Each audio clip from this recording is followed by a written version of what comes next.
Un édito avec Yann Le Garçon, interlocuteur privilégié des radios du GIE, des Indes radios, pour tout ce qui concerne le numérique. Exactement. Des ondes Vocast, la radio a tout pour réussir. Ce que je te propose, Anthony, dans un premier temps, c'est déjà de présenter rapidement les Indes radios, même si normalement tous ceux qui écoutent les ondes Vocast doivent connaître les Indes radios. En fait, les Indes, c'est une belle idée en 92 de réunir différentes stations régionales un peu partout en France pour avoir une présence sur le marché national de la publicité radio. Au final, en 2020 maintenant, il y a 130 radios un petit peu partout en France, des régionales et des thématiques. Et les Indes radios apportent par le biais de sa régie TF1 8 minutes de publicité à peu près par heure pour ces radios. Alors justement, cette publicité, est-ce qu'on ne pourrait pas imaginer que, même si c'est très important et l'idée c'est pas de renverser le modèle, est-ce qu'on ne peut pas imaginer d'autres leviers, d'autres moyens de monétiser, faire de la pub, on va dire, un petit peu plus intelligemment, notamment avec le numérique, puisque tu en es un spécialiste? Ce qui est sûr, c'est que la pub radio existe depuis l'invention de la radio, avec les premières réclames. Maintenant, on se rend bien compte que la publicité est de moins en moins acceptée et tolérée par les auditeurs, qui ont tendance à zapper de plus en plus au moment des pages publicitaires, puisque je vous ai parlé de 8 minutes de pub en national, mais on a aussi 4 à 5 minutes de publicité locale. Donc on arrive à un volume publicitaire qui est maximum et qui fait que les radios ne peuvent plus mettre plus de publicité sur leurs antennes. À côté de ça, on a une audience radio qui par zone commence à stagner, voire à légèrement décroître. Donc forcément, avec la concurrence du digital aussi, les radios sont obligées de renouveler leur modèle pour essayer justement d'avoir des revenus publicitaires face à des charges qui continuent d'augmenter, parce que ce qu'on met en avant dans des radios, c'est vraiment que le contenu maintiendra l'audience des radios. Ok, alors est-ce que tu as des exemples vraiment concrets? Parce que ça, on va dire c'est la théorie, mais est-ce que tu as des exemples concrets, notamment aux Indes radios, de moyens de faire autre chose que cette pub qui déplaît de plus en plus aux auditeurs? Alors déjà sur le broadcast, on a le moyen de faire de la publicité un petit peu autrement que le simple spot. On s'oriente nous de notre côté en ce moment vers un format qui là aussi est vieux comme le monde, qui existe encore sur les généralistes, qui est l'accompagnement par un speaker ou une speakerine d'un message pour un annonceur, donc en tête d'écran. On a aussi avec la régie TF1 Pub des emplacements VIP, c'est-à-dire un seul spot de publicité qui va coûter peut-être 2 à 3 fois plus cher qu'un spot classique, mais qui est dans un écrin. C'est-à-dire vous avez qu'un seul spot au sein de votre écran publicitaire.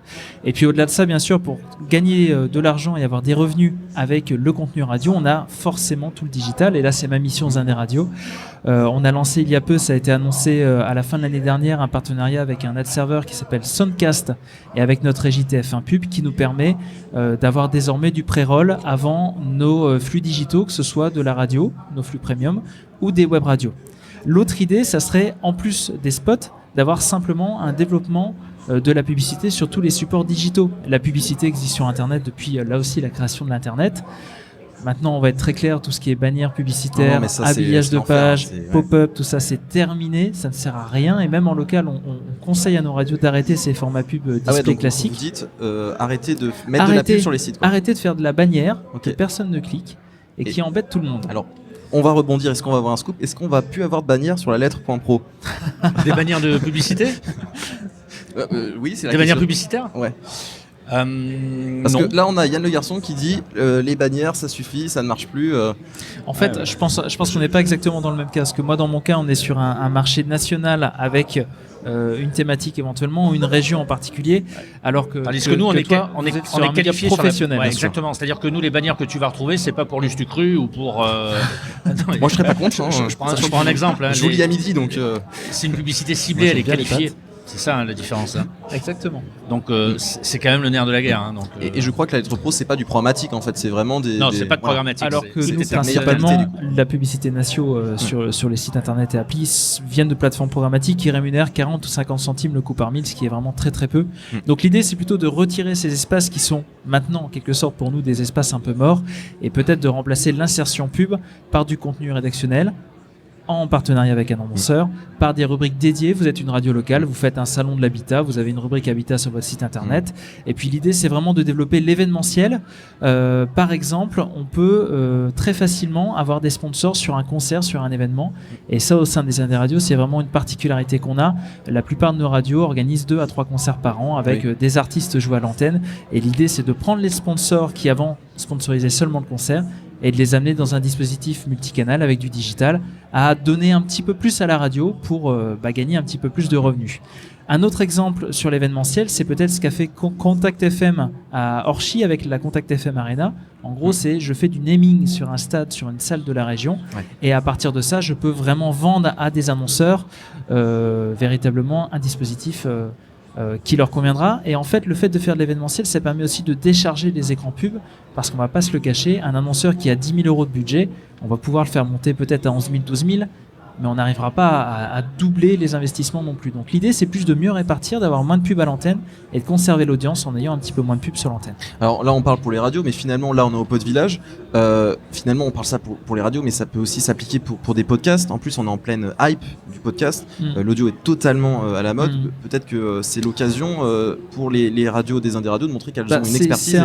C'est un gros sujet, le podcast, pour nous, forcément. Hein. On n'oublie pas et on a bien en tête que le podcast, à l'origine, vient des radios. Donc l'idée, c'est de ne pas perdre l'avance qu'on a eue pendant des décennies sur le podcast. L'idée, c'est vraiment d'avoir des podcasts qui sont en relation avec le positionnement de la radio. Il n'est pas vraiment logique pour une radio qui, par exemple, est basée en Alsace de faire des podcasts en dehors de sa région d'origine, parce qu'il n'y a pas une légitimité sur d'autres territoires. Donc l'idée, c'est vraiment de prendre les ressources en interne, les journalistes, les animateurs qu'on a, d'essayer de les porter vers une thématique qui les intéresse, une thématique qui ne peut plus être traitée à l'antenne, parce qu'on ne va pas se le cacher, 1 heure d'émission de talk entre midi et 13h sur une radio B en région ne fait pas d'audience. Et les radios régionales privées ont véritablement besoin de faire l'audience sur l'ensemble de la grille.